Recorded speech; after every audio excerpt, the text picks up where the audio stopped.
The single most important thing about the GeoName scenario is that it brings together gazetteers from across the world.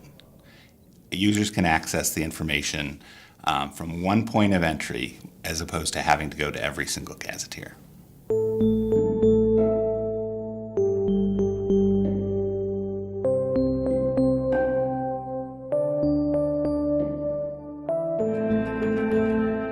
This scenario demonstrates advances in semantic interoperability across web feature services specialized in serving gazetteer data.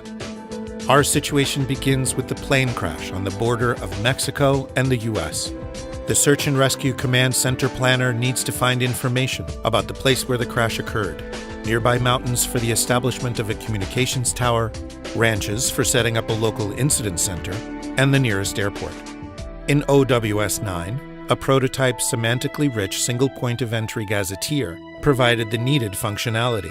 This gazetteer provided a centralized access to other gazetteers in response to a single search term. It allowed a sophisticated search mechanism, taking into account specialized characters and misspellings. To find the hills, ranches, and airports, the gazetteer service resolved mappings between terminologies provided by the other gazetteers. It used a knowledge base containing the ontologies that were accessible via the semantic query language Sparkle. Here, the gazetteer takes the search term hills and associates it with the NGA classification hill and the USGS classification summit. As a result, the appropriate modified queries are sent to each cascaded server using their own terminology. The same process is applied to find the ranches and airports.